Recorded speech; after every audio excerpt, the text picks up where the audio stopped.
Kati bannaffe bano tumaze nabe emyaka mingi, naye mu bulamu tubeera n'ebigezo. Nze ntunuulira omukulembeze w'eggwanga yatambula n'amama Mbabazi, oluvannyuma n'amwambalira. Kati nze akyaliwo mu bukulembeze bw'eggwanga, olina okumanya nti obuyinza tobukozesa lyanyi nnyo. Na wano mu DP abantu bammanyi. Ndudde mu bukulembeze bwa DP kubanga waliwo enjawulo mu ngeri gye nkwatamu ebintu byange. Nabagamba mu Luzungu, I have a tough mind but I have a very soft heart. Obwongo bwange tobuzanyiramu. I have a very, very tough mind. Era bw'oba oyagala kuntakolinga, tackle me through the heart. But if you tackle me through the brain, you are dead. So, a leader must have a soft heart. Bano bakulembeze bannange, omumyuka wange mwali, nze namwagala kuva dda. Aba Nkobaza Mbogo baali bamulwana ku bwa girl president. Emabega k'emyaka mingi emabega. Ne mukwatirako ne tumusitula n'abeera girl president. Era mulabye ebifaananyi byaffe. Tukutte obugaali, twambadde nga bano basita b'omu byalo. Tutambudde nabo. Lwe twalwana kufuna ekifo ky'obwa Iyala, twamuli mabega. Ye yafunamu. Ffe nga tupokya. Naye tetwalina buzibu. Tetwalina buzibu kubanga twagaliza. Myaka 10 tetwabeerako na kiteeso kyonna nti ono kati yagenze mu Iyala. Ate okugenda mu Iyala yagenda lwa buwagizi bwa NRM. Kuba twalobinga. Ye kennyini yagenda mu lukuŋŋaana lw'aba NRM e Masindi. Awo president si bwe yatandikira nti this is a good DP, ne tufunamu n'obuzibu. Naye twavaayo ne tulwana nga tuli kitole. Obanga toyagala kukolagana ne bano, toyingira kibiina, beera independent. Era independent n'olwo olugwe. Fe abamu twali mu caucus ya parliament. Naye ne tugamba nedda ono ye president waffe. Tulina omuwagira. Era ne tumuwagira. So njagala bino si byagamba nti siyinza nagamba nti nsobi, naye obutalengera wala. Kubanga okubeera omukulembeze kitegeeza kusalawo mu bwesimbu n'amagezi. Judgment is more important than intelligence in a leader. At least I can pride myself, I've always judged things correctly. Kuba olaba kati, I'm so far ahead of all the leaders now saying, let's work together, let's work together. Kati njogera nga chairman wa iPod. Tugenda kutuuza summit ya iPod. Mujja kulaba nga ne Nuupu ezze. Tuli mu kwogeraganya mpola mpola kugatta Uganda. Anti oluusi ebyokugaana oba oli mu kubuzaabuza balonzi. Tetujja kubeera na nkolagana, tubafulumya. Ebyo nabyo weebiri. Manyi Muganda agamba nti kaliba kasajja akuliisa engo. Nammwe Abannayuganda mugenda muwagaawaga abantu ne mubaliisa engo. So, nze mu mutima gwange njagala bakulembeze bannange. Oli mumyuka wange. Si nze namulonda. Badelegates be baamulonda. Mwali muwuliddeko nga ngamba nti njagala nnyo ampagire. Nze nagamba bugambi nti tekigasa. Tekigasa. Ne wandisirise Mao wabanga wakugwa era abadde agenda kugwa. Oleme kubeera kiso kya mbuzi.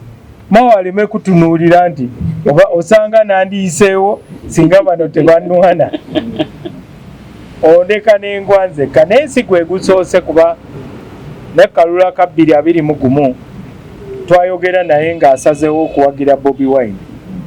Yakola ogupande ogunene awagira Bobi Wine. Twayogera naye n'angamba nti ekyo kye kigenda omuyisaawo. Namugamba twagala ababaka wekibanga kikuyisaawo nkufukirira emikisa gy'abajjajjaffe bonna yitawo ojje mu Parliament. Naye tekyamuyisaawo. Kati mu kalulu kano n'agamba agenda mu Bende kuba Abanyarwanda b'e Uganda nga bamufudde nga Ssaabawolereza waabwe Attorney General. N'agamba ku luno ndi mu bantu bange ngenda kuwangula. Namugamba genda kuba nze ng'omuzadde kati nga president wa DP newe tubanga twenkana emyaka newobanga onsinga emyaka nga Lwanga mbeera taata wa Muzeeyi Lwanga olw'ekifo kye ndimu. Nze taata wa bana DP bonna newobanga olina emyaka 9 mbeera taata wo. Lwaki nze nasembayo okukwata mu ngalo omu ku abo abaatandika ekibiina kya DP Muzeeyi Louis Tyaba. Akafaananyi nja kafulumya leero. Nagende Mulago nga mulwadde. N'agamba Mao ndi musanyufu nti gwe pulezidenti w'ekibiina era ekibiina kirese mu mikono emituufu. N'olwekyo temufaayo ku bano abamala googera. I have the spirit of the founders. Nina omwoyo gw'abaatandika ekibiina kya DP. By the way, Ben Kiwanuka was not one of the founders. He wasn't. The only founder, the founders were 8. Even Kasolo was not a founder, the first president. The founders were bali. So, wolaba nga nsirise nga sinyega muntu yenna. I'm on firm ground. Kati omumyuka wange n'agamba ku luno nsobola okuwangula naye nga ffe kye twagala kubeera n'ababaka okupromotinga DP. Ekyembi ebyofuzi by'e Mubende ndoza yayisa tabisomye bulungi. Bo balina engeri gye bakolamu ebintu byabwe. So yesigama ku cooperation agreement ate ng'emabegako yali atandise okirwana kubanga teyafunamu. Mujjukira ebiwandiiko bye yafulumya. Naye nze ne ŋŋamba ku lw'omwoyo gw'ekibiina tukole kyonna ekisoboka era nanoonya ne ssente twewola n'okwewola kulaba nga tuwagira ababaka baffe tusobole okuweza ababaka. Naye ekyembi kifo yakwata kya 6. Ebyo bibaawo. Nze nkyabaagala oba ekyo kyoyagala okumanya. Ne mu mbaga ye mujjukira nali mu ba fundraisers nakwata ne miliyoni zange 20. Ne nomination ye kubeera vice president mu kisanja kino mu DP nze namusasulira miliyoni 5. Kati awo ogamba nti simwagala. By the way, nze sitera kwogera bintu bino naye ngenda kutandika kubyogera kati kubanga Bannayuganda ebyo bye mwagala okuwulira. Bannayuganda ebyo bye mwagala kuba mubeerawo Mao mukodo talina gwayambye. Ngenda ku printinga mobile money account yange ngitimbe wano nga makinze banna DP nakati ndi mu kusasulira abantu baffe amabanja abaagwa mu kalulu. Naye okusinziira ku byengoba bino bitono nnyo. Bw'oli mu kuyiga kisolo kinene ng'akamyu kakusala mu maaso nga kakuggyako effumu lyo. Effumu teba y'akamyu, akamyu kasamba busambi ne kagweri. Naye mwenga bannamawulire bino ebintu bye musiibako nga Katonga ajjula. So tewali kyagamba nti onoobaaniriza.